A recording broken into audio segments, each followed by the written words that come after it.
Nelson Constanza. Thank you. Picture of lens. Yeah. Just helps takes the lens cover off, makes a difference. Oh yeah, Sometimes. otherwise. Right here. Sometimes. That's good. Okay, Fred, fire away. All right. Let's start with just what brought you to grace, and my questions won't be on the tape, so if you can kind of give kind of my question back and the answer.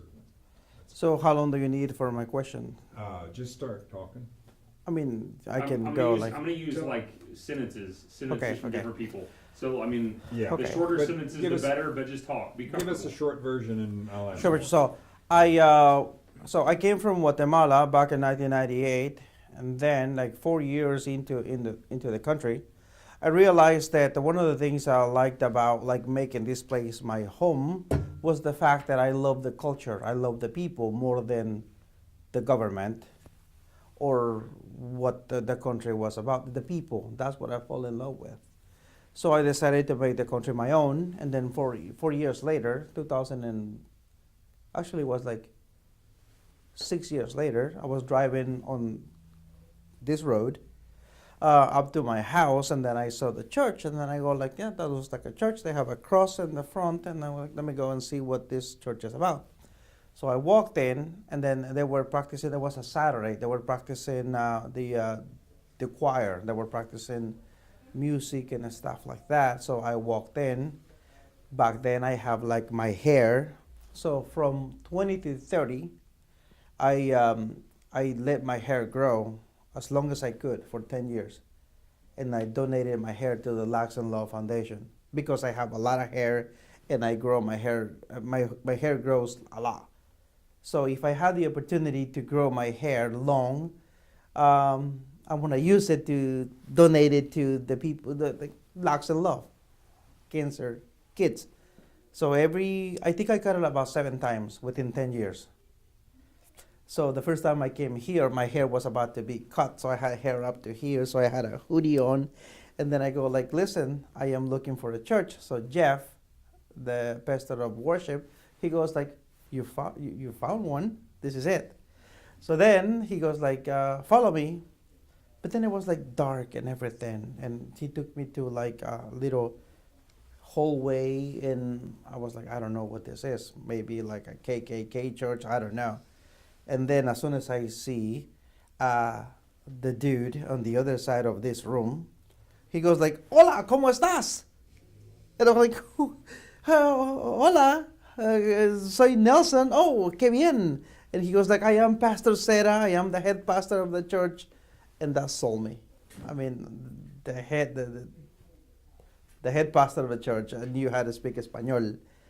And that was it. And then since 2004, I've been here, and my wife was a Catholic, and I said, like, listen, I pray, like, God, if this is the woman that you want me to marry, please let her come to my church, because I grew up in Guatemala out of a, it wasn't Presbyterian, it was Central American, which is like close to Presbyterian.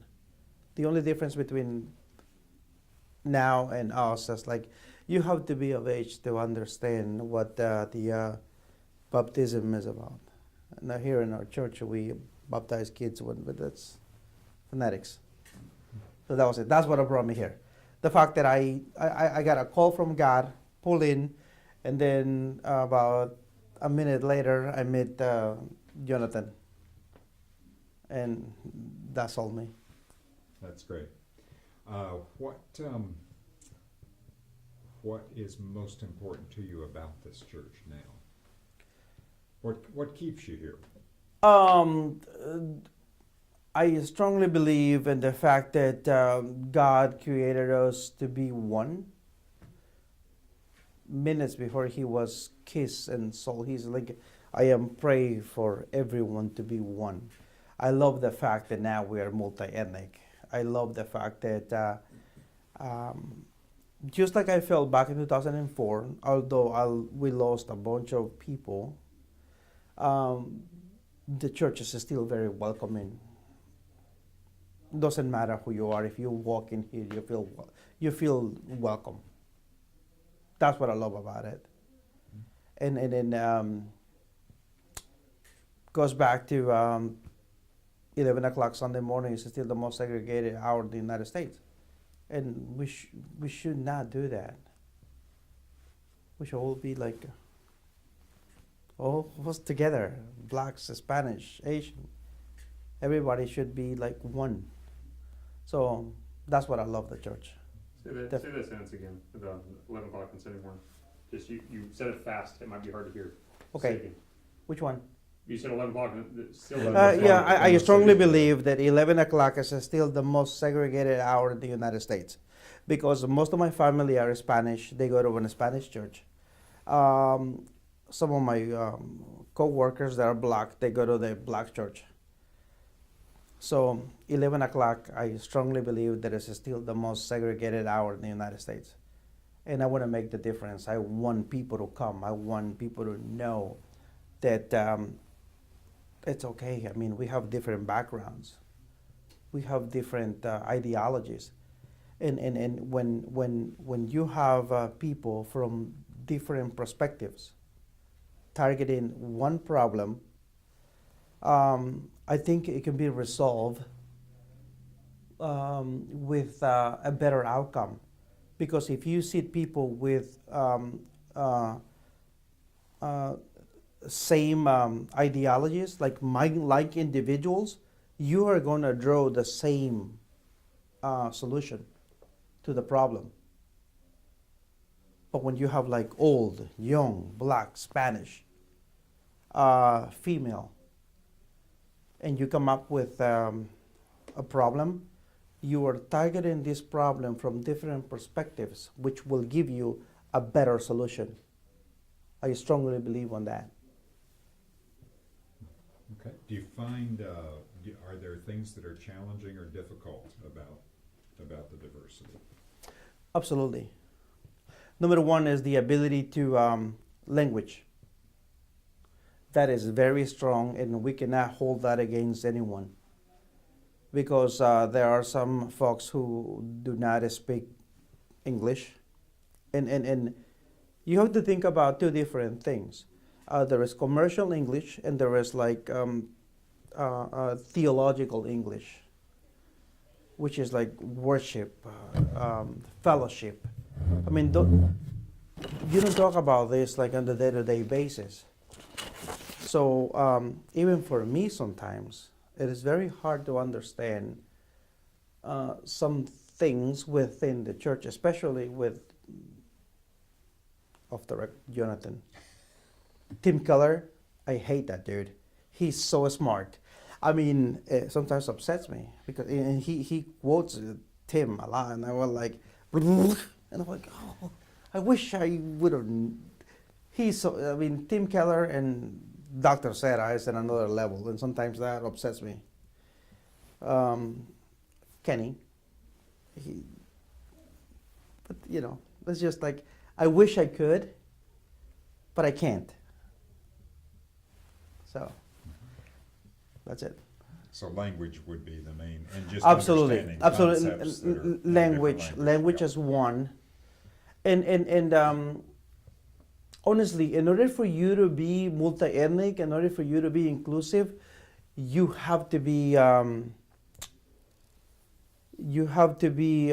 intentional. Being organic, being multi-ethnic, being inclusive is not organic. It's something that you have to be intentional about. You have to really, because it's not comfortable. It's not comfortable to hang out with people that you don't hang out with. I mean, if you play golf, you will be my best friend because I play golf. You know, but to relate to people who don't have the same ideology nor the same interest, it's kind of hard. But that's what we have to do. We have to be intentional. We have to step out of our comfort zone to meet people, and you will have an amazing experience. So that's it. How close do you live to where the church meets here? I am within, I'm going to say 5 miles. Okay. And how would you describe the 5 miles surrounding the church? How would you describe the makeup of the population? African American, about 60%, maybe 70. Use it as a sentence. I'm not gonna hear Yeah. Fred's voice. It's just Again, like around the church is probably start with saying in this neighborhood or around the church. Around our neighborhood, it's the African American community is very, very, very strong.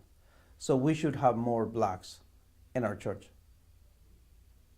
Within, like, if you go this way, it is a very, very predominant African American community.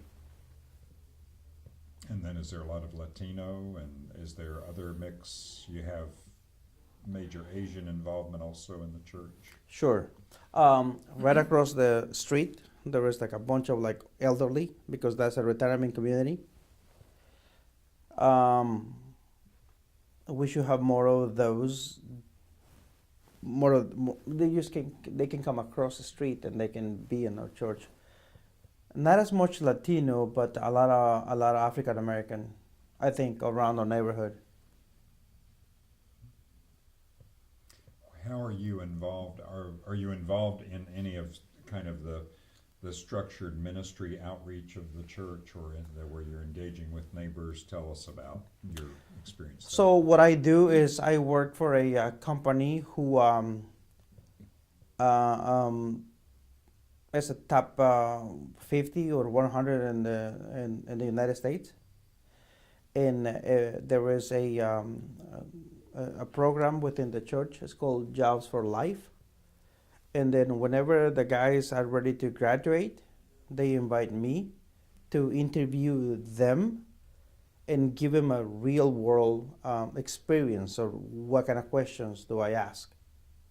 And then a lot of things come up, like your background, your drugs, criminal. That is just the basics. And then if people go through that, and then I can go to asking directing questions about like ability, what can you provide to the company, and then they have like a real world experience, or what someone is going to ask you if you really want to have a career. So I am involved with Jazz for Life with Kenny. What else, if somebody says, why should I come to this church? Anything you could touch on that you haven't already spoken to on that? Why you would invite them, or why you would want to see them here? I grew up in a home where my parents taught me how to love God and go to church every Sunday. But I never experienced what grace was about until I came here. My mother strongly made me believe that the earth was going to swallow me if I run away, whenever she was going to beat me. The first time I knew about a grace is until I came to this church. I started learning about the love of God. I started learning about what being a Christian is like. Because I always knew, my parents make me believe that my life, my future life, my faith was based upon how great I did. Was based upon the fact that I was, so they make me believe that my salvation was based upon how good I did. Until I came to here and I listened to Jonathan, and then he was like, listen, your faith is based upon looking at the cross and don't deviate from there, because you will never do anything that will make you worthy of being saved and earn. And then he had another example. He goes like, what if you bought your wife a necklace, and she loved it, and she was like, what a beautiful necklace. Let me give you $300. I was like, no, I don't need that. I bought it because I love you. So that is exactly how God feels when you're trying to do something for Him. So it's all about like doing things for him because you love what he did for you, and that is why, and that is the only thing that I would love for people to learn about the church, is to know that gr- grace is something that you can never win. You just get it because he loves us. His wife's here.